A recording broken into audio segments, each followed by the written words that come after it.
ಒಂದೂರಲ್ಲಿ ಒಬ್ಬ ಹುಡುಗ ಇದ್ದ. ಕಾಲೇಜಲ್ಲಿ ಓದ್ತಾ ಇದ್ದಾಗ ಅವರಪ್ಪ ಅವನ್ಗೆ ಒಂದು ಕಂಪ್ಯೂಟರ್ ಕೊಡಿಸಿದ್ರು. ಆಗ ಹುಡುಗ ಕಂಪ್ಯೂಟರ್ ಜೊತೆ ಪ್ರಿಂಟರ್ ಕೂಡ ಬೇಕು ಅಂತ ಹಠ ಹಿಡ್ದ.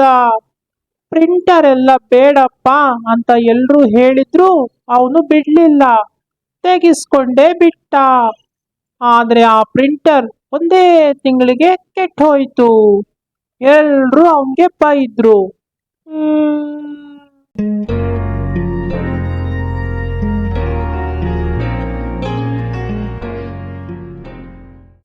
ಮುಂದೆ ಅವನು ದೊಡ್ಡವನಾದಾಗ ಪ್ರಿಂಟಿಂಗ್ ಶಾಪ್ನೇ ಓಪನ್ ಮಾಡಿದ.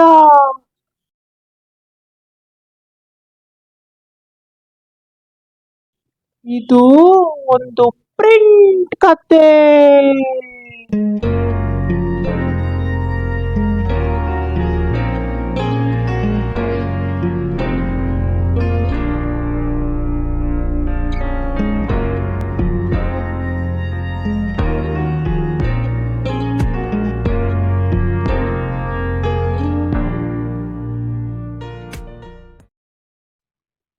ನಮಸ್ಕಾರ. ಶ್ರೀಚಂದನ ಸಿರಿ ಪ್ರೊಡಕ್ಷನ್ಸ್ ಯೂಟ್ಯೂಬ್ ಚಾನೆಲ್ಗೆ ನಿಮ್ಮೆಲ್ಲರಿಗೂ ಸ್ವಾಗತ. ಇದು ಪ್ರಿಂಟ್ ಪ್ರಪಂಚ, ಪ್ರಿಂಟರ್ಗಳ ಕುರಿತ ಮಾಹಿತಿಯ ಕಣಜ. ಈ ಪ್ರಿಂಟ್ ಪ್ರಪಂಚ ಕಾರ್ಯಕ್ರಮದಲ್ಲಿ ನಾವು ಇಲ್ಲಿಯವರೆಗೂ 3 ಅಧ್ಯಾಯಗಳನ್ನ ಹೊರತಂದಿದ್ದೇವೆ. ಮೊದಲನೇ ಅಧ್ಯಾಯದಲ್ಲಿ ಇಂಕ್ಜೆಟ್ ಪ್ರಿಂಟರ್ ಹಾಗೂ ಲೇಸರ್ ಪ್ರಿಂಟರ್, ಈ 2 ಪ್ರಿಂಟರ್ಗಳ ನಡುವಿನ ವ್ಯತ್ಯಾಸವೇನು, ಈ ಪ್ರಿಂಟರ್ಗಳ ಕಾರ್ಯನಿರ್ವಹಣೆ ಯಾವ ರೀತಿ ಇರುತ್ತದೆ ಮತ್ತು ಯಾವ ಉದ್ದೇಶಕ್ಕೆ ಮತ್ತು ಎಲ್ಲಿ ಈ ಪ್ರಿಂಟರ್ಗಳನ್ನ ಬಳಸುತ್ತಾರೆ ಎಂಬುದನ್ನ ವಿಸ್ತಾರವಾಗಿ ತಿಳಿಸಿಕೊಟ್ಟಿದ್ದೇವೆ. 2ನೇ ಹಾಗೂ 3ನೇ ಸಂಚಿಕೆಯಲ್ಲಿ ನಮ್ಮ ಶಾಪ್ನಲ್ಲೇ ಇರುವಂತಹ ಒಂದು ಇಂಕ್ಜೆಟ್ ಪ್ರಿಂಟರ್ ಹಾಗೂ ಲೇಸರ್ ಪ್ರಿಂಟರ್ಗಳನ್ನ ನಾವು ಪರಿಚಯ ಮಾಡಿಕೊಟ್ಟಿದ್ದೇವೆ. Epson L130 ink tank printer ಮತ್ತು HP 1020 ಲೇಸರ್ ಪ್ರಿಂಟರ್. ಈ 2 ಪ್ರಿಂಟರ್ಗಳ ಕಾರ್ಯವೈಖರಿ ಹೇಗಿರುತ್ತದೆ ಮತ್ತು ಈ ಪ್ರಿಂಟರ್ಗಳಲ್ಲಿ ಬಳಸಲಾಗುವಂತಹ ಇಂಕ್ ಮತ್ತು ಟೋನರ್ ಯಾವ ರೀತಿ ಇರುತ್ತದೆ, ಇವುಗಳ ಬೆಲೆ ಎಷ್ಟು, ಇವೆಲ್ಲವನ್ನು ವಿಸ್ತಾರವಾಗಿ ತಿಳಿಸಿದ್ದೇವೆ. ಅದೇ ರೀತಿ ಈ 2 ಪ್ರಿಂಟರ್ಗಳನ್ನ ನಾವು ಸ್ಪೀಡ್ ಟೆಸ್ಟ್ ಹಾಗೂ ಕ್ವಾಲಿಟಿ ಟೆಸ್ಟ್ಗೆ ಒಳಪಡಿಸಿದ್ದೇವೆ. ಈ 3 ಸಂಚಿಕೆಗಳನ್ನ ನೀವು ಇಂದು ನೋಡದೆ ಹೋಗಿದ್ದರೆ ಡಿಸ್ಕ್ರಿಪ್ಷನ್ ಬಾಕ್ಸ್ ನಲ್ಲಿ ಹಾಕಿರುತ್ತೇವೆ, ನೀವು ಅವನ್ನು ಗಮನಿಸಬಹುದು. ಮುಂದಿನ ಸಂಚಿಕೆಗಳಲ್ಲಿ ನಾವು ಈ ಪ್ರಿಂಟರ್ ನಲ್ಲಿ ಬಳಸಲಾಗುವ ಟೋನರ್ ಅನ್ನ ಹೇಗೆ ರೀಫಿಲ್ ಮಾಡೋದು ಮತ್ತೆ ಈ ಪ್ರಿಂಟರ್ಗಳನ್ನ ನಿರ್ವಹಣೆ ಹೇಗೆ ಮಾಡೋದು, ಇದರ ಬಗ್ಗೆಯೂ ಸಹ ವಿಡಿಯೋ ಮಾಡಲಿದ್ದೇವೆ. ಅದೇ ರೀತಿ MFP ಅಂದ್ರೆ ಮಲ್ಟಿ ಫಂಕ್ಷನ್ ಪ್ರಿಂಟರ್, ನಮ್ಮ ಶಾಪ್ನಲ್ಲೇ ಇರುವಂತಹ ದೊಡ್ಡ ಪ್ರಿಂಟರ್, ಈ ಪ್ರಿಂಟರ್ಗಳನ್ನ ಸಹ ನಾವು ಪರಿಚಯ ಮಾಡಿಕೊಳ್ಳಲಿದ್ದೇವೆ.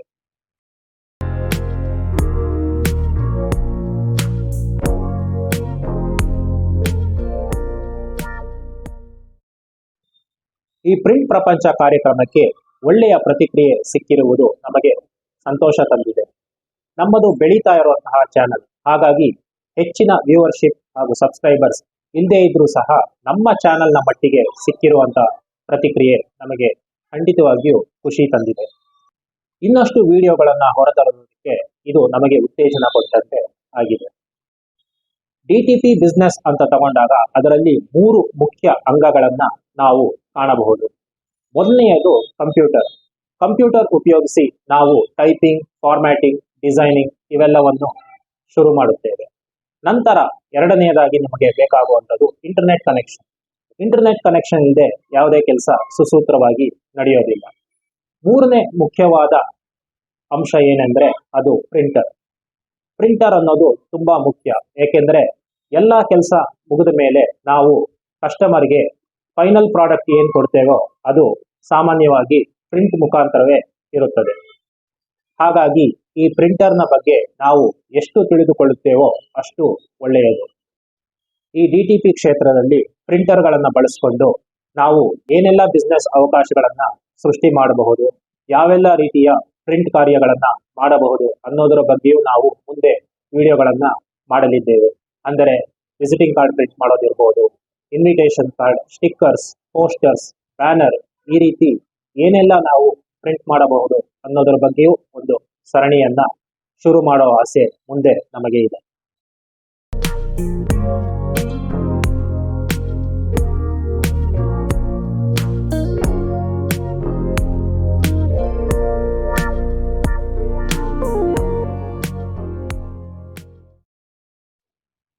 ಈಗ ನಾವು ಮತ್ತೆ ಪ್ರಿಂಟ್ ಪ್ರಪಂಚಕ್ಕೆ ವಾಪಸ್ ಬರೋಣ. ಈ ಪ್ರಿಂಟರ್ಗಳು ಎಷ್ಟು ಮುಖ್ಯ ಅನ್ನೋದನ್ನ ನಾನು ಹೇಳಿದೆ. ಹಾಗಾಗಿ ನಾನು ಈ ಪ್ರಿಂಟರ್ಗಳನ್ನ ಹೇಗೆ ಬಳಕೆ ಮಾಡಿದೆ, ಯಾವೆಲ್ಲ ರೀತಿಯ ತಪ್ಪುಗಳನ್ನ ಮಾಡಿದೆ, ಮತ್ತೆ ಅವುಗಳನ್ನ ಹೇಗೆ ತಿದ್ದುಕೊಂಡೆ, ಹೇಗೆ ಇವುಗಳನ್ನು ನಿರ್ವಹಣೆ ಮಾಡಿಕೊಂಡೆ ಅನ್ನೋದನ್ನ ಒಂದು ಕಥೆಯ ರೂಪದಲ್ಲಿ ನಿಮಗೆ ಹೇಳೋದಕ್ಕೆ ನಾನು ಇಷ್ಟಪಡುತ್ತೇನೆ. ಬನ್ನಿ, ಈ ಒಂದು ಪ್ರಿಂಟ್ ಕಥೆಗೆ ನಿಮ್ಮನ್ನ ಸ್ವಾಗತಿಸುತ್ತಿದ್ದೇನೆ.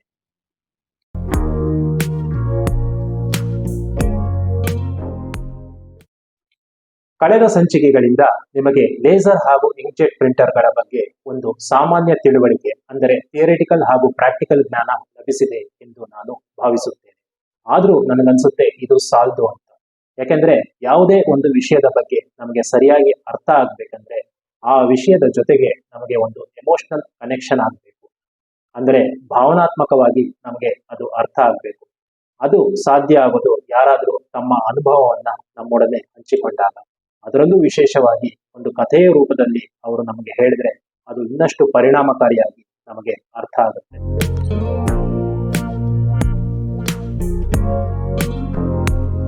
ಸುಮಾರು 20 ವರ್ಷಗಳ ಹಿಂದೆ, ಅಂದ್ರೆ 1999, 2000 ಈ ಟೈಮ್ನಲ್ಲಿ ನಾನು ಕಾಲೇಜ್ನಲ್ಲಿ BE 5ನೇ ಸೆಮಿಸ್ಟರ್ನಲ್ಲಿ ಓದ್ತಾ ಇದ್ದೆ. ಆಗ ಪ್ರಾಜೆಕ್ಟ್ ವರ್ಕ್ ಶುರುವಾಗಿತ್ತು.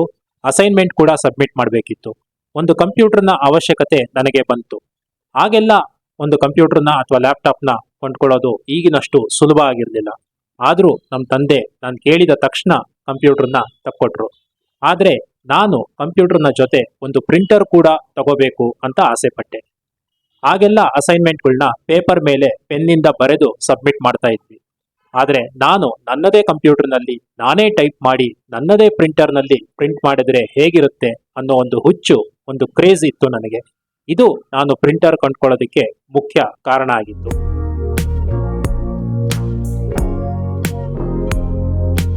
ಸರಿ, ನಾನು ಎಲ್ಲ ಅಸೈನ್ಮೆಂಟ್ಗಳನ್ನ ಈ ಪ್ರಿಂಟರಲ್ಲೇ ಪ್ರಿಂಟ್ ಮಾಡಿ ಸಬ್ಮಿಟ್ ಮಾಡ್ತಾ ಇದ್ದೆ. ನನ್ನ ಫ್ರೆಂಡ್ಸ್ಗೂ ಫ್ರೀಯಾಗಿ ಪ್ರಿಂಟ್ಔಟ್ ತಕ್ಕೊಡ್ತಿದ್ದೆ. ಆ ವಯಸ್ಸಲ್ಲಿ ಎಲ್ರಿಗೂ ಇರೋವಂಥ ಸಣ್ಣ ಸಣ್ಣ ವಾಂಚೆ, ಏನೋ ಒಂಥರ ಶೋಕಿ, ಅದು ನನಗೂ ಕೂಡ ಇತ್ತು. ಸರಿ, ಇದು ಹೇಗೋ 1-2 ತಿಂಗಳವರೆಗೆ ನಡ್ಕೊಂಡು ಹೋಯ್ತು.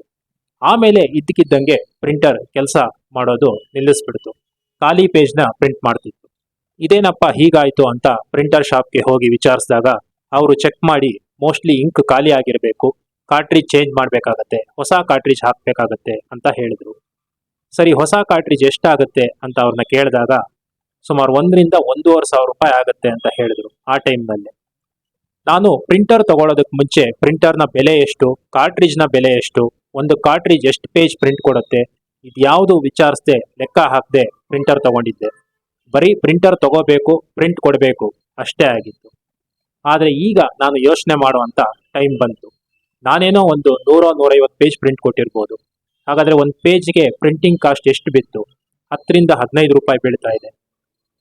ಪ್ರಿಂಟರ್ ತಗೊಳ್ಳೋದಕ್ಕೆ ಮುಂಚೆ ಎಲ್ಲರೂ ಹೇಳಿದ್ದು ಪ್ರಿಂಟರ್ ಎಲ್ಲ ಬೇಡ, ಪ್ರಿಂಟ್ ಬೇಕಂದ್ರೆ ಹೊರಗಡೆ 2 ರೂಪಾಯಿಗೆ 3 ರೂಪಾಯಿಗೆ ಸಿಗುತ್ತೆ, ಪ್ರಿಂಟರ್ ಎಲ್ಲ ಮೇಂಟೈನ್ ಮಾಡೋದು ಕಷ್ಟ ಅಂತ ಅವ್ರು ಹೇಳಿದ್ದು ಈಗ ನನಗೆ ಜ್ಞಾಪಕಕ್ಕೆ ಬಂತು. ಇದು ನನಗೆ ಆದಂಥ ಮೊದಲನೇ ಶಾಕ್. ಆದರೆ ಏನು ಮಾಡೋದು, ಪ್ರಿಂಟರ್ ತಗೊಂಡಿದ್ದು ಆಗೋಗಿದೆ. ಹೊಸ ಕಾರ್ಟ್ರಿಜ್ ತಗೊಳ್ಳೋಣ ಅಂತ ತಗೊಂಡು ಮನೆಗೆ ಬಂದೆ.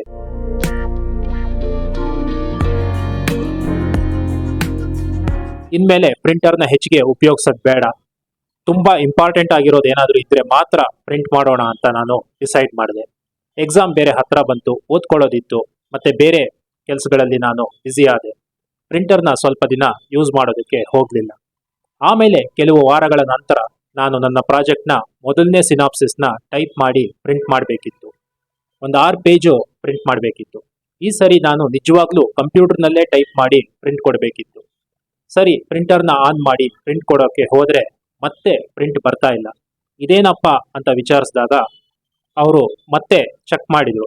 ಸರ್, ನಾನು ಹೆಚ್ಚಿಗೆ ಪ್ರಿಂಟ್ ಕೊಡೋದಕ್ಕೆ ಹೋಗಲಿಲ್ಲ, ಇದು ಹೊಸ ಕಾರ್ಟ್ರಿಜ್, ಹೆಚ್ಚಿಗೆ ಯೂಸೇ ಮಾಡೋಕ್ಕೆ ಹೋಗಿಲ್ಲ, ಮತ್ತೆ ಯಾಕೆ ಹೀಗಾಯಿತು ಅಂತ ಅವ್ರನ್ನ ಕೇಳಿದಾಗ ಅವರು, ಅದೇ ನೀವು ಮಾಡಿದ ತಪ್ಪು, ಇಂಕ್ಜೆಟ್ ಪ್ರಿಂಟರ್ ಅಂದಮೇಲೆ ಆಗಾಗ ಪ್ರಿಂಟ್ ಕೊಡ್ತಾನೆ ಇರಬೇಕು, ಇಲ್ಲದೆ ಹೋದರೆ ಇಂಕ್ ಡ್ರೈ ಆಗಿ ಹೆಡ್ ಬ್ಲಾಕ್ ಆಗಿ ಪ್ರಿಂಟರ್ ಹಾಳಾಗುತ್ತೆ ಅಂತ ಹೇಳಿದ್ರು.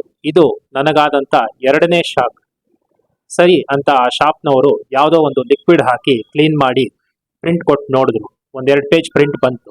ಸರಿ, ಈಗ ಇದನ್ನ ಉಪಯೋಗಿಸಿ ಮತ್ತೆ ಬ್ಲಾಕ್ ಆದರೆ ಕಾರ್ಟ್ರಿಜ್ ಚೇಂಜ್ ಮಾಡಬೇಕಾಗತ್ತೆ ಅಂತ ಅವರು ಹೇಳಿದರು.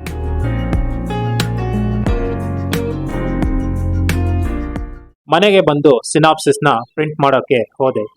2-3 ಪೇಜ್ ಸರಿಯಾಗಿ ಪ್ರಿಂಟ್ ಆಯಿತು. ಇನ್ನೆರಡು ಪೇಜ್ ಸರಿಯಾಗಿ ಪ್ರಿಂಟ್ ಆಗಲಿಲ್ಲ.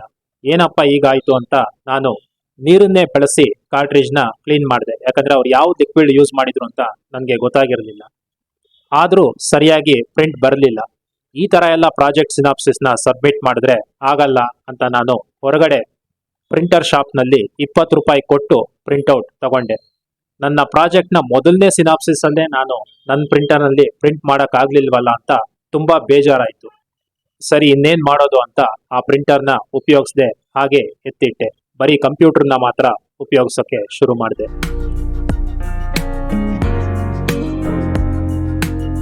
ಮುಂದೆ ಫೈನಲ್ ಸೆಮಿಸ್ಟರ್ನಲ್ಲಿ ಪ್ರಾಜೆಕ್ಟ್ ರಿಪೋರ್ಟ್ ಪ್ರಿಂಟ್ ಮಾಡಬೇಕಿತ್ತು. ಒಂದು 100-120 ಪೇಜ್ ಪ್ರಿಂಟ್ ಮಾಡಬೇಕಿತ್ತು.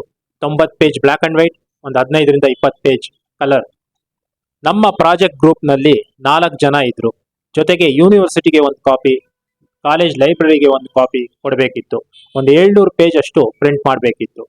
ನಾನು ಮೊದಲು ಪ್ರಿಂಟರ್ ಕೊಂಡ್ಕೊಂಡಾಗ ಫೈನಲ್ ಇಯರ್ ಪ್ರಾಜೆಕ್ಟ್ ರಿಪೋರ್ಟ್ ಕೂಡ ಇದೇ ಪ್ರಿಂಟರಲ್ಲಿ ಪ್ರಿಂಟ್ ಮಾಡಬೇಕು ಅಂತ ಆಸೆ ಇಟ್ಕೊಂಡಿದ್ದೆ, ಗುರಿ ಇಟ್ಕೊಂಡಿದ್ದೆ.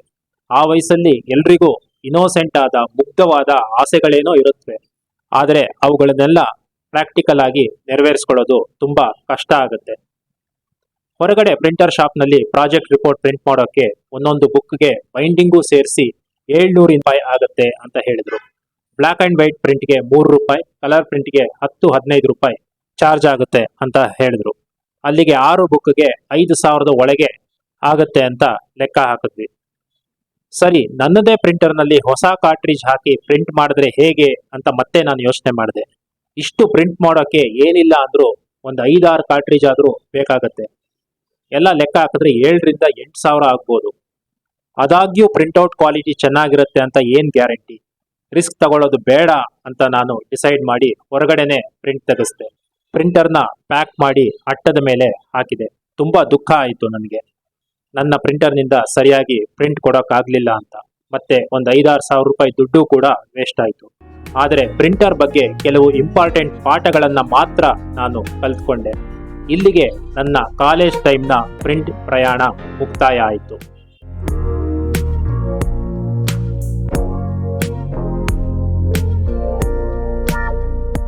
ಕೆಲ ವರ್ಷಗಳ ಕಾಲ ನಾನು ಪ್ರಿಂಟರ್ನ ಬಳಸೋ ಅವಕಾಶನೇ ಸಿಕ್ಕಲಿಲ್ಲ. ಆದರೆ 2006-07 ಈ ಟೈಮ್ನಲ್ಲಿ ನಾನು ಒಂದು ಆಫೀಸ್ನಲ್ಲಿ ಕೆಲಸ ಮಾಡುವಾಗ ಅಲ್ಲಿ ಪ್ರಿಂಟರ್ ಬಳಸ್ತಾ ಇದ್ರು.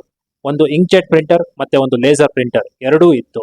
ಕಲರ್ ಪ್ರಿಂಟ್ಗೆ inkjet printer, black and white ಪ್ರಿಂಟ್ಗೆ ಲೇಸರ್ ಪ್ರಿಂಟರ್ ಬಳಸ್ತಾ ಇದ್ರು.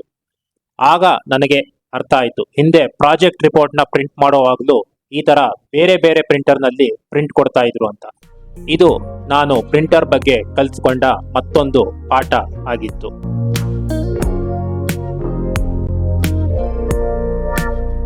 2008ರಲ್ಲಿ ನಾನು ಒಂದು ಕಂಪ್ಯೂಟರ್ ಸೆಂಟರ್ ಅಂದರೆ ಇಂಟರ್ನೆಟ್ ಸೆಂಟರ್ನ ಓಪನ್ ಮಾಡಿದೆ. ಇಂಟರ್ನೆಟ್ ಸರ್ವಿಸ್ ಜೊತೆ ಒಂದು ಪ್ರಿಂಟರ್ ಕೂಡ ಇಟ್ಕೊಳ್ಬೇಕಾಗಿತ್ತು. ಯಾಕಂದರೆ ಜನ ಪ್ರಿಂಟ್ ಕೂಡ ಕೇಳ್ಕೊಂಡು ಬರ್ತಾ ಇದ್ರು. ಆದರೆ ಇಂಕ್ಜೆಟ್ ಪ್ರಿಂಟರ್ ಕೊಂಡ್ಕೊಳ್ಬೇಕೋ ಅಥವಾ ಲೇಸರ್ ಪ್ರಿಂಟರ್ ಕೊಂಡ್ಕೊಳ್ಬೇಕೋ ಅನ್ನೋ ಒಂದು ಕನ್ಫ್ಯೂಷನ್ ಆಯಿತು. ಕಂಪ್ಯೂಟರ್ ಅಂಗಡಿಯವರು ನನಗೆ, ನೀವು ಹೊಸದಾಗಿ ಅಂಗಡಿ ಓಪನ್ ಮಾಡ್ತಾ ಇದ್ದೀರಾ, ಇಂಕ್ಜೆಟ್ ಪ್ರಿಂಟರ್ನೇ ತಗೊಳ್ಳಿ ಸಾಕಾಗುತ್ತೆ ಅಂತ ಗೈಡ್ ಮಾಡಿದ್ರು. ಅಂಗಡಿ ಆಗಿರೋದ್ರಿಂದ ಡೈಲಿ ಪ್ರಿಂಟ್ ಕೊಡಬಹುದು, ಇಂಕ್ ಡ್ರೈ ಆಗದಿರೋ ಹಾಗೆ ನೋಡ್ಕೋಬಹುದು. ಹಾಗಾಗಿ ಇಂಕ್ಜೆಟ್ ಪ್ರಿಂಟರ್ನೇ ಕೊಂಡ್ಕೊಂಡೆ. ಶುರುಲಿ ಕಡಿಮೆ ಜನರು ಪ್ರಿಂಟ್ ಕೊಡ್ತಿದ್ರು. ಕಾರ್ಟ್ರಿಜ್ ಒಂದು ಸಾರಿಗೆ 300 ಪೇಜ್ ಪ್ರಿಂಟ್ ಕೊಡ್ತಿತ್ತು. ನಾನು ಕಾಲೇಜ್ ಟೈಮ್ನಲ್ಲಿ ಕೊಂಡ್ಕೊಂಡ ಪ್ರಿಂಟರ್ಗಿಂತ ಈ ಕಾರ್ಟ್ರಿಜ್ ಸ್ವಲ್ಪ ಹೆಚ್ಚಿನ ಪ್ರಮಾಣದ ಪ್ರಿಂಟೌಟ್ ಕೊಡ್ತಾ ಇತ್ತು. ಹೋಗ್ತಾ ಹೋಗ್ತಾ ಹೆಚ್ಚು ಜನರು ಪ್ರಿಂಟ್ ಕೇಳೋಕೆ ಶುರು ಆದ ಮೇಲೆ ಬೇಗ ಕಾರ್ಟ್ರಿಜ್ ಖಾಲಿ ಆಗ್ತಿತ್ತು. Print per page cost work out ಆಗ್ತಾ ಇರಲಿಲ್ಲ. ಕಾರ್ಟ್ರಿಜ್ನ ಬೆಲೆ ಹೆಚ್ಚು ಕಮ್ಮಿ 1,000 ರೂಪಾಯಿ ಇತ್ತು.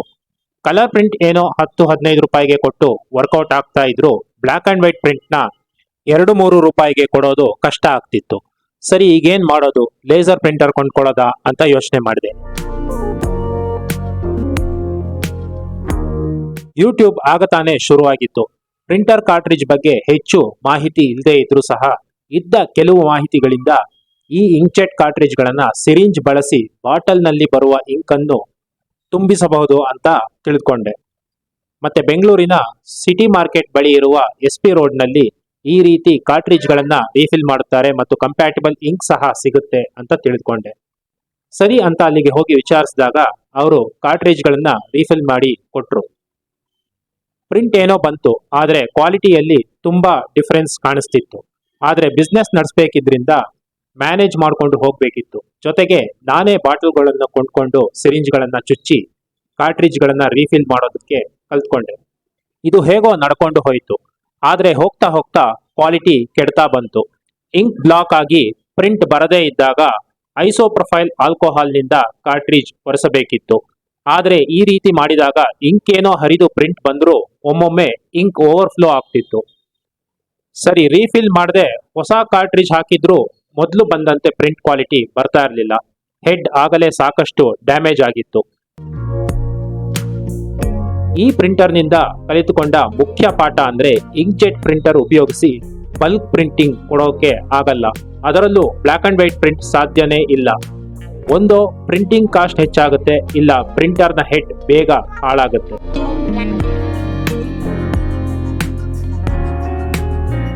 ಇನ್ನು ಇಂಕ್ಜೆಟ್ ಪ್ರಿಂಟರ್ನಿಂದ ಬಿಸ್ನೆಸ್ ಮುಂದುವರಿಸೋದು ಕಷ್ಟ ಅಂತ ಗೊತ್ತಾಗಿ ಒಂದು ಲೇಸರ್ ಪ್ರಿಂಟರ್ನ ಮೊದಲ ಬಾರಿ 2010ರಲ್ಲಿ ಕೊಂಡುಕೊಂಡೆ. ಅದು ಕೆನಾನ್ LBP 2900B ಆಗಿತ್ತು. ಆಗ ಈ ಪ್ರಿಂಟರ್ ತುಂಬಾ ಪಾಪ್ಯುಲರ್ ಆಗಿತ್ತು. ಜೊತೆಗೆ ಲೇಸರ್ ಪ್ರಿಂಟರ್ನೊಳಗೆ ಟೋನರ್ ಇರುತ್ತೆ. ಅದರಲ್ಲಿ ಬಳಸುವ ಡ್ರೈ ಇಂಕ್ ಪೌಡರ್ನ ರೀಫಿಲ್ ಮಾಡಬಹುದು. ಈ ರೀತಿ ಮಾಡಿದರೆ ಪ್ರಿಂಟರ್ ಕೆಡೋದಿಲ್ಲ ಮತ್ತೆ ಆಲ್ಮೋಸ್ಟ್ ಒರಿಜಿನಲ್ ಕ್ವಾಲಿಟಿ ಪ್ರಿಂಟ್ಔಟ್ ಸಿಗುತ್ತೆ. ಇದು ನನ್ನ ಅರಿವಿಗೆ ಬಂದಿತ್ತು. ಪ್ರಿಂಟರ್ ಜೊತೆ ಬಂದ ಟೋನರ್ 300 ಪೇಜ್ ಪ್ರಿಂಟ್ ಕೊಡ್ತು. SP ರೋಡ್ಗೆ ಹೋಗಿ ಟೋನರ್ ರೀಫಿಲ್ ಮಾಡಿಸಿಕೊಂಡು ಬಂದೆ. ಒಂದು 500 ಪೇಜ್ ಪ್ರಿಂಟ್ ಬಂತು. ಇನ್ನು ಕಲರ್ ಇಂಕ್ಜೆಟ್ ಪ್ರಿಂಟರ್ ತುಂಬಾ ತೊಂದರೆ ಕೊಡೋದಕ್ಕೆ ಶುರು ಮಾಡ್ತು. ಅದನ್ನು ಇನ್ನು ಬಳಸಿ ಪ್ರಯೋಜನ ಇಲ್ಲ ಅಂತ ಗುಜಡಿಗೆ ಹಾಕಬೇಕಾಯ್ತು. ಮತ್ತೆ ಶಾಪ್ನಲ್ಲಿ ಕಲರ್ ಪ್ರಿಂಟಿಂಗ್ ಸರ್ವಿಸ್ನೇ ಸ್ಟಾಪ್ ಮಾಡಿದೆ. ಲೇಸರ್ ಪ್ರಿಂಟರ್ ಬಳಸಿ ಬರೀ ಬ್ಲಾಕ್ ಅಂಡ್ ವೈಟ್ ಪ್ರಿಂಟ್ ಕೊಡೋದು ಅಂತ ಡಿಸೈಡ್ ಮಾಡಿದೆ. ಪ್ರಿಂಟ್ ಕೊಡೋದು ಹೆಚ್ಚಿಗೆ ಆಯಿತು. ಒಂದು ದಿನಕ್ಕೆ ಒಮ್ಮೊಮ್ಮೆ 200-300 ಪೇಜ್ ಪ್ರಿಂಟ್ ಕೊಡೋ ಅಷ್ಟು ಡಿಮ್ಯಾಂಡ್ ಬರೋಕೆ ಶುರು ಆಯಿತು. ಹಾಗಾಗಿ 2-3 ಟೋನರ್ಗಳನ್ನ ರೀಫಿಲ್ ಮಾಡಿಸಿ ಇಟ್ಟುಕೊಳ್ತಾ ಇದ್ದೆ. ಮತ್ತೆ ಪದೇ ಪದೇ SP ರೋಡ್ಗೆ ಹೋಗಿ ರೀಫಿಲ್ ಮಾಡಿಸಿ ಬರೋ ಬದಲು ನಾನೇ ರೀಫಿಲ್ ಮಾಡಿದರೆ ಸಮಯನೂ ಉಳಿಯುತ್ತೆ ಮತ್ತೆ ಸ್ವಲ್ಪ ದುಡ್ಡು ಉಳಿಯುತ್ತೆ ಅಂತ ಯೋಚನೆ ಮಾಡಿದೆ. ಯಾಕಂದ್ರೆ ರೀಫಿಲ್ ಮಾಡೋಕೆ ಏನಿಲ್ಲ ಅಂದ್ರೂ 300 ರೂಪಾಯಿ ತಗೊಳ್ತಾ ಇದ್ರು. ಆದ್ರೆ ಒಂದು ರೀಫಿಲ್ ಪ್ಯಾಕ್ ಸುಮಾರು 150-200 ರೂಪಾಯಿ ಇತ್ತು. ಯೂಟ್ಯೂಬ್ನಲ್ಲಿ ಆಗ ಹೆಚ್ಚು ವಿಡಿಯೋಗಳಿರಲಿಲ್ಲ. SP ರೋಡ್ನಲ್ಲಿ ಅವರು ರೀಫಿಲ್ ಮಾಡೋದನ್ನ ನೋಡಿಯೇ ನಾನು ಟ್ರೈ ಮಾಡಿ ಕಲ್ತುಕೊಂಡೆ.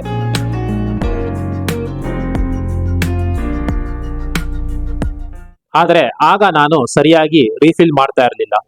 ಹಾಗಾಗಿ ಪ್ರಿಂಟಿಂಗ್ ಒಮ್ಮೊಮ್ಮೆ ಸರಿಯಾಗಿ ಬರ್ತಾ ಇರಲಿಲ್ಲ. ಈ ಟೋನರ್ನಲ್ಲಿ ಕೆಲ ಇಂಪಾರ್ಟೆಂಟ್ ಪಾರ್ಟ್ಸ್ ಇರುತ್ತವೆ, ಡ್ರಮ್, ಬ್ಲೇಡ್, ಹೀಗೆ. ಇವುಗಳ ಬಗ್ಗೆ ವಿವರವಾದ ಮಾಹಿತಿನ ನಾನು ಮುಂದೆ ಟೋನರ್ ರೀಫಿಲ್ ಮಾಡುವ ವಿಡಿಯೋದಲ್ಲಿ ತಿಳಿಸಿಕೊಡಲಿದ್ದೇನೆ. ಈ ಪಾರ್ಟ್ಗಳಲ್ಲಿ ಯಾವುದಾದರೂ ಒಂದು ಪಾರ್ಟ್ ಕೆಟ್ಟರೂ ಸರಿಯಾಗಿ ಪ್ರಿಂಟ್ ಬರೋದಿಲ್ಲ. ಯಾವ ಪಾರ್ಟ್ ಕೆಟ್ಟಿದೆ ಅಂತ ಒಮ್ಮೊಮ್ಮೆ ಸರಿಯಾಗಿ ಅರ್ಥನೂ ಆಗಲ್ಲ. ಸರಿಯಾದ ರೀತಿಯಲ್ಲಿ ರೀಫಿಲ್ ಮಾಡಿದರೆ ಈ ಪಾರ್ಟ್ಗಳು ಬೇಗ ಡ್ಯಾಮೇಜ್ ಆಗಲ್ಲ. SP ರೋಡ್ನವರು ಅಷ್ಟೇ ಸರಿಯಾಗಿ ರೀಫಿಲ್ ಮಾಡ್ತಾ ಇರಲಿಲ್ಲ. ಕಾಂಪೋನೆಂಟ್ಗಳನ್ನ ಒರಟಾಗಿ ಹ್ಯಾಂಡಲ್ ಮಾಡುತ್ತಾರೆ. ಏಕೆಂದ್ರೆ ಅವರು ದಿನಕ್ಕೆ ಎಷ್ಟೋ ಟೋನರ್ಗಳನ್ನ ಬೇಗ ಬೇಗ ರೀಫಿಲ್ ಮಾಡಬೇಕು ಅನ್ನೋ ಒತ್ತಡ ಇರುತ್ತೆ. ಹಾಗಾಗಿ ಆಗ ನನ್ನ ಟೋನರ್ಗಳು ಬೇಗ ಹಾಳಾಗುತ್ತಿದ್ದವು. ಹೆಚ್ಚು ಬಾರಿ ರೀಫಿಲ್ ಮಾಡೋಕೆ ಆಗ್ತಾ ಇರಲಿಲ್ಲ. ಹಾಗಾದಾಗಲೆಲ್ಲ ನಾನು SP ರೋಡ್ಗೆ ಮತ್ತೆ ಹೋಗಿ ಕಾಂಪೋನೆಂಟ್ಗಳನ್ನ ಬದಲಿಸೋದು ಅಥವಾ ಹೊಸ ಕಂಪ್ಯಾಟಿಬಲ್ ಟೋನರ್ಗಳನ್ನ ಕೊಂಡ್ಕೊಳ್ಳೋದು, ಹೀಗೆ ಮಾಡ್ತಾ ಇದ್ದೆ. ಹೊಸ ಕಂಪ್ಯಾಟಿಬಲ್ ಟೋನರ್ ಹಾಕಿದಾಗ ಪ್ರಿಂಟ್ ಕ್ವಾಲಿಟಿ ಸ್ವಲ್ಪ ಚೆನ್ನಾಗಿರುತ್ತಿತ್ತು.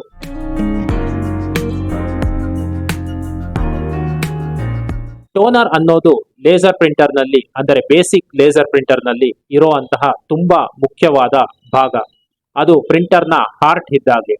ಇದನ್ನ ನಾವು ಸರಿಯಾಗಿ ಇಟ್ಕೊಂಡ್ರೆ, ಸರಿಯಾಗಿ ರೀಫಿಲ್ ಮಾಡಿದರೆ ಮಾತ್ರ ಪ್ರಿಂಟರ್ ಹೆಚ್ಚು ಕಾಲ ಬಾಳಿಕೆ ಬರೋದು.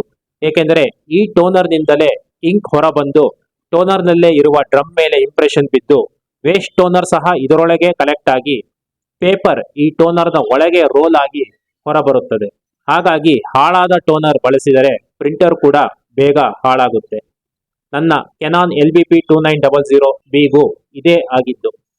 ಅದರ ಟೋನರ್ ಅನ್ನ ಸರಿಯಾಗಿ ರೀಫಿಲ್ ಮಾಡದೇ ಇದ್ದಿದ್ರಿಂದ ಈ ಪ್ರಿಂಟರ್ ಅನ್ನ ನಾನು ಸಾಕಷ್ಟು ಬಾರಿ ಸರ್ವಿಸ್ ಮಾಡಿಸಬೇಕಿತ್ತು.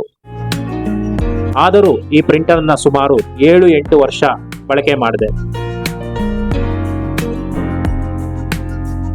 ಈ ಮಧ್ಯದಲ್ಲಿ 2014ರಲ್ಲಿ ನಾನು ಮತ್ತೊಮ್ಮೆ ಇಂಕ್ಜೆಟ್ ಪ್ರಿಂಟರ್ ಕೊಂಡ್ಕೊಂಡೆ. ಇದಕ್ಕೆ ಮುಖ್ಯ ಕಾರಣ ಎಂದರೆ ನಮ್ಮ ಶಾಪ್ನಲ್ಲಿ ಕಲರ್ ಪ್ರಿಂಟ್ ಇಲ್ಲ ಎಂದು ಹೇಳಿ ಸಾಕಾಗಿತ್ತು. ಕಲರ್ ಪ್ರಿಂಟ್ಗೆ ಒಳ್ಳೆ ಡಿಮ್ಯಾಂಡ್ ಸೃಷ್ಟಿಯಾಗಿತ್ತು. ಏಕೆಂದರೆ ಸ್ಕೂಲ್ಗಳಲ್ಲಿ ಪ್ರಾಜೆಕ್ಟ್ಗಳನ್ನ ಕೊಡೋದು ಜಾಸ್ತಿ ಆಯಿತು. ಸ್ಕೂಲ್ ಹುಡುಗರು ಕಲರ್ ಪ್ರಿಂಟ್ ಕೇಳಿಕೊಂಡು ಬರ್ತಾ ಇದ್ರು. ಜೊತೆಗೆ ನಾನು ಈ ವರ್ಷದಲ್ಲಿ ದೊಡ್ಡ ಶಾಪ್ಗೆ ಶಿಫ್ಟ್ ಆಗಿದ್ದೆ. ನಮ್ಮ ಬಿಸ್ನೆಸ್ನಲ್ಲಿ ಇಂಟರ್ನೆಟ್ ಸರ್ವಿಸ್ ಮುಖ್ಯವಾಗಿತ್ತು. ಪ್ರಿಂಟಿಂಗ್ ಕೂಡ ಅದರ ಪೂರಕ ಭಾಗವಾಗಿತ್ತು. ಹಾಗಾಗಿ ಇನ್ನು ಮುಂದೆ ಪ್ರಿಂಟಿಂಗ್ ಕಡೆ ಕೂಡ ಹೆಚ್ಚು ಗಮನ ಕೊಡೋದಕ್ಕೆ ನಾನು ಶುರು ಮಾಡಿದೆ.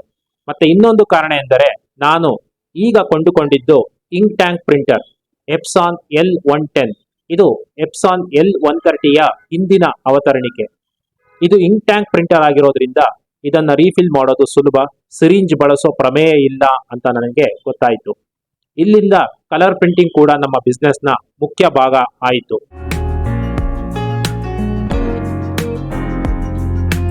ಈ ಪ್ರಿಂಟರ್ನಿಂದ ಒಂದು ಸಾರಿ ರೀಫಿಲ್ ಮಾಡಿದಾಗ 500 ಪೇಜ್ನವರೆಗೂ ಪ್ರಿಂಟ್ ಕೊಡಬಹುದಾಗಿತ್ತು.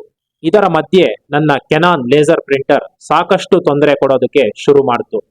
ತುಂಬಾ ಬಾರಿ ಸರ್ವಿಸ್ ಮಾಡಿಸಬೇಕಾಗಿ ಬಂತು. ಹಾಗಾಗಿ ಅನಿವಾರ್ಯವಾಗಿ ಸಾಕಷ್ಟು ಬ್ಲ್ಯಾಕ್ ಅಂಡ್ ವೈಟ್ ಪ್ರಿಂಟ್ಗಳನ್ನ ನನ್ನ ಹೊಸ ಇಂಕ್ ಟ್ಯಾಂಕ್ ಪ್ರಿಂಟರ್ನಿಂದನೇ ನೀಡಬೇಕಾಯಿತು. ಹೀಗಾಗಿ ಇದರ ಮೇಲೆ ಲೋಡ್ ಹೆಚ್ಚಾಯಿತು. ಬ್ಲ್ಯಾಕ್ ಅಂಡ್ ವೈಟ್ ಪ್ರಿಂಟ್ ನೀಡಲು ಶುರು ಮಾಡಿದ ಮೇಲೆ ಮತ್ತೆ ಪ್ರಿಂಟಿಂಗ್ ಕಾಸ್ಟ್ ಪರ್ ಪೇಜ್ ಮೇಲೆ ಹೊಡೆತ ಬಿತ್ತು. SP ರೋಡ್ಗೆ ಲೇಸರ್ ಟೋನರ್ ಪೌಡರ್ ಕೊಂಡ್ಕೊಳ್ಳಲು ಹೋದಾಗ ಅಲ್ಲಿ L110 ಪ್ರಿಂಟರ್ಗೂ ಕಂಪ್ಯಾಟಿಬಲ್ ಇಂಕ್ ಇರೋದನ್ನ ಗಮನಿಸಿ ಅದರ ಬಗ್ಗೆ ವಿಚಾರಿಸಿದಾಗ ಅವರು ಅದನ್ನ ಉಪಯೋಗಿಸಬಹುದು, ಬೆಲೆಯೂ ಅರ್ಧದಷ್ಟು ಕಡಿಮೆ ಆಗುತ್ತೆ, ಕ್ವಾಲಿಟಿ ಕೂಡ ಅಂತ ಡಿಫರೆನ್ಸ್ ಬರಲ್ಲ ಅಂತ ಹೇಳಿದಾಗ ನಾನು ಅದನ್ನ ಕೊಂಡು ಉಪಯೋಗಿಸಿ ನೋಡಿದೆ. ಪರವಾಗಿಲ್ಲ ಅನಿಸ್ತು. ಅದರಲ್ಲೂ ನನ್ನ ಲೇಸರ್ ಪ್ರಿಂಟರ್ ತುಂಬಾ ಸಮಸ್ಯೆ ಕೊಡ್ತಾ ಇದ್ದಿದ್ರಿಂದ ಇಂಕ್ಜೆಟ್ ಪ್ರಿಂಟರ್ನಲ್ಲಿ ಕಂಪ್ಯಾಟಿಬಲ್ ಇಂಕ್ ಬಳಸದೆ ಬೇರೆ ವಿಧಿ ಇರಲಿಲ್ಲ. ಇದು ಹೇಗೋ ಸ್ವಲ್ಪ ದಿನಗಳ ಕಾಲ ನಡ್ಕೊಂಡು ಹೋಯಿತು. ಅಷ್ಟು ತೊಂದರೆ ಆಗಲಿಲ್ಲ.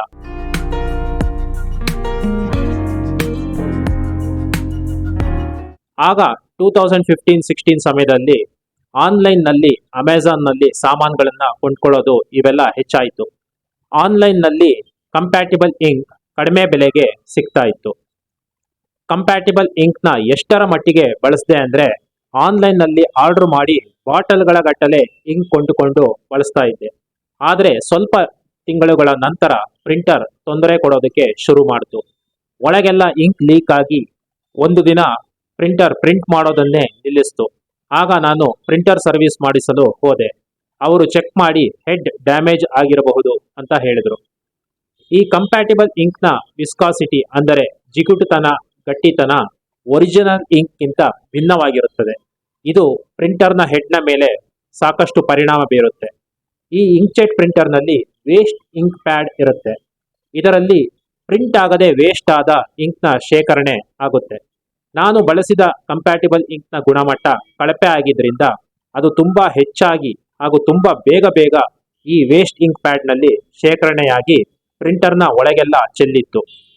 ಅದು ಯಾವಾಗ ಫಿಲ್ ಆಗಿತ್ತು ಅಂತಲೂ ನನಗೆ ಗೊತ್ತಾಗಿರಲಿಲ್ಲ. ಒರಿಜಿನಲ್ ಇಂಕ್ ಬಳಸಿದರೆ ಸರಿಯಾದ ಸಮಯಕ್ಕೆ ವೇಸ್ಟ್ ಇಂಕ್ ಪ್ಯಾಡ್ ಫಿಲ್ ಆದ ಬಗ್ಗೆ ನಮಗೆ ಪ್ರಿಂಟರ್ ಸಾಫ್ಟ್ವೇರ್ನ ಕೌಂಟರ್ ಅಲರ್ಟ್ ಕೊಡುತ್ತೆ. ಆದರೆ ಈ ಕಂಪ್ಯಾಟಿಬಲ್ ಇಂಕ್ ಹೇರಳವಾಗಿ ಬಳಸಿದ್ರಿಂದ ಅದು ಮುಂಚೆಯೇ ಫಿಲ್ ಆಗಿ ಒಳಗೆಲ್ಲ ಲೀಕ್ ಆಗಿತ್ತು. ಪ್ರಿಂಟರ್ನ ಸರ್ವಿಸ್ ಮಾಡಲು ಸಾಧ್ಯವಿಲ್ಲ. ಹೆಡ್ ಅನ್ನೇ ಬದಲಿಸಬೇಕಾಗತ್ತೆ. ಹೊಸ ಹೆಡ್ ಸುಮಾರು 3000 ರೂಪಾಯಿ ಆಗಬಹುದು.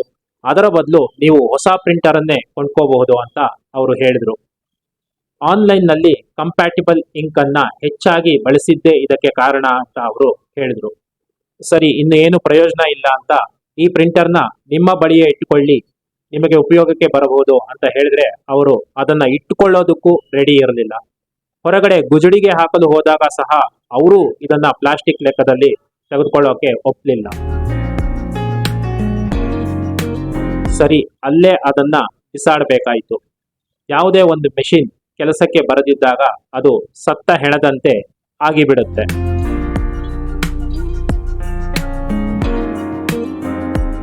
ನಾನು ಅಂದೇ L130 ಅಂದರೆ L110ನ ನೆಕ್ಸ್ಟ್ ಅಪ್ಗ್ರೇಡ್ ಆದ ಪ್ರಿಂಟರ್ ಅನ್ನ ಕೊಂಡ್ಕೊಂಡೆ. ಇನ್ನು ಮುಂದೆ ನಾನು ಡಿಸೈಡ್ ಮಾಡಿದೆ, ಯಾವುದೇ ಕಾರಣಕ್ಕೂ ಇಂಕ್ಜೆಟ್ ಪ್ರಿಂಟರ್ಗೆ ಕಂಪ್ಯಾಟಿಬಲ್ ಇಂಕ್ ಅನ್ನ ಬಳಸೋದಕ್ಕೆ ಹೋಗಬಾರ್ದು. ಒರಿಜಿನಲ್ ಇಂಕನ್ನೇ ಬಳಸಬೇಕು. ಜೊತೆಗೆ ಇಂಕ್ಜೆಟ್ ಪ್ರಿಂಟರ್ನ ಬರೀ ಕಲರ್ ಪ್ರಿಂಟ್ಗೆ ಮಾತ್ರ ಬಳಸಬೇಕು. ಮತ್ತು ಎಮರ್ಜೆನ್ಸಿ ಸಮಯದಲ್ಲಿ ಅಂದರೆ ಕರೆಂಟ್ ಇಲ್ಲದಿದ್ದಾಗ UPS ನಲ್ಲಿ ಮಾತ್ರ ಸ್ವಲ್ಪ ಪ್ರಮಾಣದ ಅನಿವಾರ್ಯವಾದ ಬ್ಲ್ಯಾಕ್ ಅಂಡ್ ವೈಟ್ ಪ್ರಿಂಟ್ ಕೊಡೋದಕ್ಕೆ ಇದನ್ನ ಬಳಸಬೇಕು. ಇದನ್ನೆಲ್ಲ ನಾನು ಇಷ್ಟು ವರ್ಷಗಳ ಅನುಭವದಿಂದ ಅಂದರೆ ಕಾಲೇಜ್ ಟೈಮ್ನಿಂದ ಇಲ್ಲಿಯವರೆಗೆ ಬಳಸಿದ 3-4 ಪ್ರಿಂಟರ್ಗಳಿಂದ ನಾನು ತಿಳಿದುಕೊಂಡೆ. ಹಾಗಾಗಿ ಇದೇ ಎಪ್ಸಾನ್ L130 ಪ್ರಿಂಟರ್ ಇಂದು ಸಹ ಅಂದರೆ ಕೊಂಡುಕೊಂಡು 8 ವರ್ಷಗಳು ಆದರೂ ಸಹ ಚೆನ್ನಾಗಿ ಕೆಲಸ ಮಾಡ್ತಾ ಇದೆ. ಇದೇ ಪ್ರಿಂಟರ್ನ ಡೆಮೋ ಹಾಗೂ ಟೆಸ್ಟ್ಗಳನ್ನ ನಾವು ಹಿಂದಿನ ಸಂಚಿಕೆಗಳಲ್ಲಿ ತೋರಿಸಿಕೊಟ್ಟಿದ್ದೇವೆ.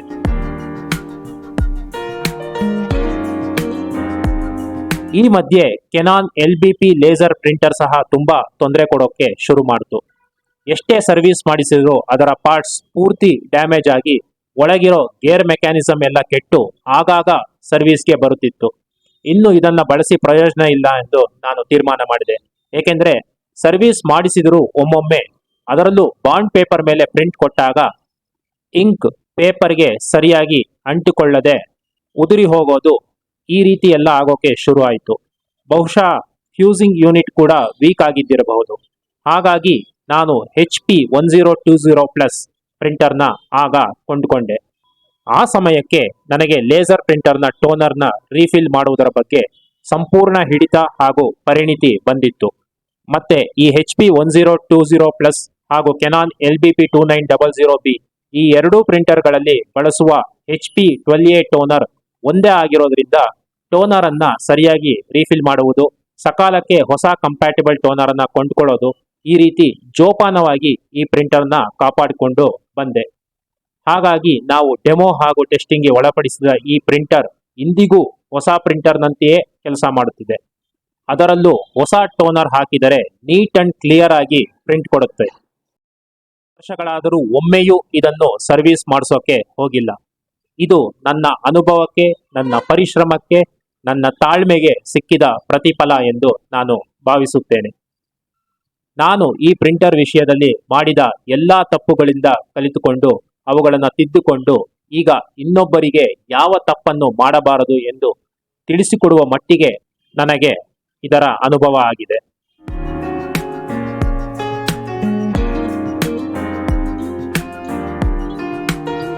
ಈ ಪ್ರಿಂಟರ್ಗಳ ಬಗ್ಗೆ ಆಸಕ್ತಿ ನನ್ನನ್ನು ಇಂದು ಯಾವ ಮಟ್ಟಿಗೆ ತೆಗೆದುಕೊಂಡು ಹೋಯಿತು ಅಂದರೆ, ನಾನು ಇಂದು ಇಂಟರ್ನೆಟ್ ಸರ್ವಿಸ್ ಬಿಸ್ನೆಸ್ನ ಜೊತೆ ಪ್ರಿಂಟಿಂಗ್ ಸರ್ವಿಸ್ ಅನ್ನ ಗಂಭೀರವಾಗಿ ತೆಗೆದುಕೊಂಡು ಡಿಜಿಟಲ್ ಪ್ರಿಂಟಿಂಗ್ ಕ್ಷೇತ್ರಕ್ಕೆ ಕಾಲಿಟ್ಟು 2 ಡಿಜಿಟಲ್ ಪ್ರಿಂಟರ್ ಅನ್ನು ಸಹ ಕೊಂಡುಕೊಂಡಿದ್ದೇನೆ.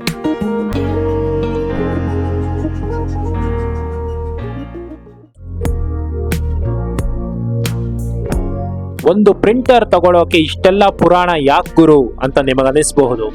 ಹೌದು, 90% ಜನ ಹೀಗೆ ಇರುತ್ತಾರೆ. ಇವರನ್ನು ಬಳಸಿಕೊಂಡೇ ಕಂಪನಿಗಳು ಅವರ ದಾರಿ ತಪ್ಪಿಸಿ ಕನ್ಫ್ಯೂಸ್ ಮಾಡಿಸಿ ನಾನಾ ತರಹ ಪ್ರಾಡಕ್ಟ್ಗಳನ್ನ ಮಾರ್ಕೆಟ್ಗೆ ಬಿಟ್ಟು ಅವುಗಳಿಂದ ದುಡ್ಡು ಸಂಪಾದನೆ ಮಾಡ್ತಾರೆ. ಒಂದು ಕಾರ್ ತಗೋಬೇಕು ಅಂತ ಅನ್ಕೊಂಡ್ರೆ ಸಾಮಾನ್ಯವಾಗಿ ಎಲ್ಲರೂ ಮಾಡೋದು ಏನಂದ್ರೆ, ಯಾರೋ ಅವರ ಫ್ರೆಂಡೋ ಅಥವಾ ಪಕ್ಕದ ಮನೆಯವರು ಮೊನ್ನೆ ಅಥವಾ ಹೋದ ವರ್ಷ ಯಾವುದೋ ಹೊಸ ಕಾರು ತಗೊಂಡಿದ್ರೆ ಅವರು ಅದು ತುಂಬಾ ಸಖತ್ತಾಗಿದೆ ಅಂತ ಹೇಳಿದ್ರೆ ಬ್ಲೈಂಡ್ ಆಗಿ ಆ ಕಾರನ್ನ ನಾವು ಕೊಂಡ್ಕೊಂಡು ಬಿಡ್ತೇವೆ. ಅದೇ ಒಂದು 25 ವರ್ಷಗಳ ಕಾಲ ಗ್ಯಾರೇಜ್ ನಡೆಸಿ ಅನುಭವ ಇರೋ ಒಬ್ಬ ಕಾರ್ ಮೆಕ್ಯಾನಿಕ್ನ ನೀವು ಕೇಳಿದ್ರೆ ಅವನು ನೀವು ಕಾರು ತೆಗೆದುಕೊಳ್ಳುವ ಉದ್ದೇಶ, ನೀವು ಹೇಗೆ ಬಳಸುತ್ತೀರಾ, ಎಲ್ಲಿಗೆ ತಗೊಂಡು ಹೋಗ್ತೀರಾ, ಎಷ್ಟು ಓಡಿಸ್ತೀರಾ, ಇವನ್ನೆಲ್ಲವನ್ನು ಕೇಳಿ ಅವನು ನಿಮಗೊಂದು ಸರಿಯಾದ ಮಾಡೆಲ್ನ ಸಜೆಸ್ಟ್ ಮಾಡ್ತಾನೆ. ಯಾಕಂದ್ರೆ ಅವನಿಗೆ ಈ ಕಾರ್, ಆಟೋಮೊಬೈಲ್ ಟೆಕ್ನಾಲಜಿ ಇವೆಲ್ಲ ಹೇಗೆ ಬೆಳೆದುಕೊಂಡು ಬಂತು ಅನ್ನುವ ಟೆಕ್ನಾಲಜಿಯ ಸಂಪೂರ್ಣ ಮಾಹಿತಿ ಇರುತ್ತೆ. ನನ್ನ ಪ್ರಿಂಟ್ ಕತೆ ಹಳೆಯದಿರಬಹುದು. ಈಗ ಸಾಕಷ್ಟು ಹೊಸ ಪ್ರಿಂಟರ್ ಮಾಡೆಲ್ಗಳು ಬಂದಿರಬಹುದು, ಅಡ್ವಾನ್ಸ್ ಟೆಕ್ನಾಲಜಿಯೂ ಬಂದಿರಬಹುದು. ಆದರೂ ಈಗಲೂ ಜನ ಅದೇ ತಪ್ಪನ್ನು ಮಾಡುತ್ತಿರುತ್ತಾರೆ. ಪ್ರಿಂಟರ್ನ ಅವಶ್ಯಕತೆ ಇಲ್ಲದೇ ಇದ್ರೂ ಸುಮ್ಮನೆ ಪ್ರಿಂಟರ್ ಕೊಂಡುಕೊಳ್ಳುವವರು ಈಗಲೂ ಇದ್ದಾರೆ. ತುಂಬಾ ಕಡಿಮೆ ಬೆಲೆಗೆ ಪ್ರಿಂಟರ್ ಬೇಕು ಅನ್ನೋ ಅವರ ಆಸೆಗೆ ತಕ್ಕಂತೆ ಕಂಪನಿಗಳು ಈಗಲೂ 2-3 ಸಾವಿರಕ್ಕೆ ಪ್ರಿಂಟರ್ ಮಾರಿ ಅದನ್ನು ಜನರು ಕೊಂಡುಕೊಂಡು ನಂತರ ಇಂಕ್ ಬೇಗ ಖಾಲಿಯಾಗಿ ನಾನು ಪೇಚಾಡಿದಂಥ ಸ್ಥಿತಿ ಅವರಿಗೂ ಬಂದಿರುವುದನ್ನು ನಾನು ಈಗಲೂ ನೋಡುತ್ತಿದ್ದೇನೆ. ಸಂಕ್ಷಿಪ್ತವಾಗಿ ಸಲಹೆ ಕೊಡುವುದಾದರೆ, ನಿಮ್ಮ ಪ್ರಿಂಟ್ ವಾಲ್ಯೂಮ್ ದಿನಕ್ಕೆ ಕೇವಲ 1, 2, 5 ಪೇಜ್ ಈ ರೀತಿ ಇದ್ದರೆ ಹಾಗೂ ಪ್ರಿಂಟ್ ಫ್ರೀಕ್ವೆನ್ಸಿ ಅಂದರೆ ನೀವು ದಿನವೂ ಪ್ರಿಂಟ್ ನೀಡದೆ 2 ದಿನಗಳಿಗೊಮ್ಮೆ, ವಾರಕ್ಕೊಮ್ಮೆ, ಯಾವಾಗಲಾದರೊಮ್ಮೆ ಈ ರೀತಿ ಇದ್ದರೆ ನೀವು ಯಾವ ಪ್ರಿಂಟರ್ ಅನ್ನು ಕೊಂಡುಕೊಳ್ಳುವ ಅಗತ್ಯವಿಲ್ಲ. ಹೊರಗಡೆ ಪ್ರಿಂಟ್ ಶಾಪ್ಗೆ ಹೋಗಿ ದುಡ್ಡು ಕೊಟ್ಟು ಪ್ರಿಂಟ್ ಮಾಡಿಸಿಕೊಳ್ಳುವುದು ಒಳ್ಳೆಯದು. ಇನ್ನು ಯಾವಾಗಲೂ ಒಮ್ಮೆ ನೀವು ಒಂದು 100 ಪೇಜ್ ಪ್ರಾಜೆಕ್ಟ್ ರಿಪೋರ್ಟ್ ಪ್ರಿಂಟ್ ನೀಡುತ್ತೀರಾ, ಮತ್ತೆಂದೂ ಪ್ರಿಂಟರ್ ಬಳಸುವ ಗೋಜಿಗೆ ಹೋಗುವುದಿಲ್ಲ. ಈ ರೀತಿ ಇದ್ದರೂ ಪ್ರಿಂಟರ್ ತೆಗೆದುಕೊಳ್ಳೋದು ಒಳ್ಳೆಯದಲ್ಲ. ಹೊರಗಡೆಯೇ ಪ್ರಿಂಟ್ ಮಾಡಿಸಿ. ಬಲ್ಕ್ ಪ್ರಿಂಟಿಂಗ್ಗೆ ಎಲ್ಲಾ ಶಾಪ್ನವರು ಒಳ್ಳೆಯ ಡಿಸ್ಕೌಂಟ್ ಕೊಡುತ್ತಾರೆ. ಚೆನ್ನಾಗಿ ಪ್ರಿಂಟ್ ನೀಡುವ ಶಾಪ್ನಲ್ಲಿ ಪ್ರಿಂಟ್ ಮಾಡಿಸಿಕೊಳ್ಳಿ. ರೆಗ್ಯುಲರ್ ಆಗಿ ಬಳಸೋ ಹಾಗಿದ್ದರೆ ಮಾತ್ರ ಪ್ರಿಂಟರ್ ಕೊಂಡುಕೊಳ್ಳಿ. ನೀವು ಪ್ರತಿದಿನವೂ 10, 20 ಹೀಗೆ 50 ಪೇಜ್ನವರೆಗೆ ಪ್ರಿಂಟ್ ನೀಡುವುದಿದ್ದರೆ ನಾವು ಹೇಳಿದ ಎಪ್ಸಾನ್ L130 ಪ್ರಿಂಟರ್ ಕೊಂಡುಕೊಳ್ಳಬಹುದು. ಅಪರೂಪಕ್ಕೆ ಬೇಕಿದ್ದರೆ ದಿನಕ್ಕೆ 100, 200 ಪೇಜ್ ಪ್ರಿಂಟ್ಗಳನ್ನು ಈ ಪ್ರಿಂಟರ್ ಅಲ್ಲಿ ನೀಡಬಹುದು. ಆದರೆ ಅದೇ ಅಭ್ಯಾಸವಾಗಬಾರದು. ತಿಂಗಳಿಗೆ 2000 ಪೇಜ್ಗಿಂತ ಹೆಚ್ಚಿಗೆ ಪ್ರಿಂಟ್ ನೀಡುವುದು ಬೇಡ. ದಿನಕ್ಕೆ 100 ಪೇಜ್ಗಿಂತ ಹೆಚ್ಚಿಗೆ ನೀಡುವುದಿದ್ದರೆ HP 1020 ಪ್ಲಸ್ ಅಥವಾ ಅದಕ್ಕೆ ಪರ್ಯಾಯವಾಗಿ ಈಗ ಸಿಗುತ್ತಿರುವ Canon LBP 2900B laser printer ಕೊಂಡುಕೊಳ್ಳಬಹುದು. ಅಪರೂಪಕ್ಕೆ ಬೇಕಿದ್ದರೆ ದಿನಕ್ಕೆ 500 ಪೇಜ್ ವರೆಗೆ ಪ್ರಿಂಟ್ ನೀಡಬಹುದು. ಆದರೆ ಪ್ರತಿ 100 ಪೇಜ್ಗಳ ನಡುವೆ 10-15 ನಿಮಿಷ ರೆಸ್ಟ್ ಕೊಡುವುದು ಒಳ್ಳೆಯದು. ತಿಂಗಳಿಗೆ 5000 ಪೇಜ್ಗಳವರೆಗೆ ನೀವು ಈ ಪ್ರಿಂಟರ್ ಅಲ್ಲಿ ಪ್ರಿಂಟ್ ನೀಡಬಹುದು. ಇದಕ್ಕಿಂತಲೂ ಹೆಚ್ಚು ಬೇಕೆಂದರೆ MFPಗೆ ನೀವು ಅಪ್ಗ್ರೇಡ್ ಆಗಬಹುದು. ನಮ್ಮ ಕೆನಾನ್ ಇಮೇಜ್ ರನ್ನರ್ 3245 MFP ಇದರಿಂದ ದಿನಕ್ಕೆ ಆರಾಮಾಗಿ 500ರಿಂದ 5000 ಪೇಜ್ ವರೆಗೆ ಪ್ರಿಂಟ್ ನೀಡಬಹುದು. ಇದು ಬ್ಲ್ಯಾಕ್ ಅಂಡ್ ವೈಟ್ ಪ್ರಿಂಟರ್. ಇನ್ನೊಂದು MFP ಕೊನಿಕಾ ಮಿನೋಲ್ಟಾ C258 ಇದನ್ನು ನಾವು ಕಲರ್ ಡಿಜಿಟಲ್ ಪ್ರಿಂಟಿಂಗ್ಗೆ ಬಳಸುತ್ತೇವೆ. MFPಗಳ ಬಗ್ಗೆ ವಿಡಿಯೋ ಮಾಡಿದಾಗ ಇವುಗಳ ಕುರಿತು ವಿಸ್ತಾರವಾಗಿ ತಿಳಿಸಿಕೊಡಲಿದ್ದೇವೆ.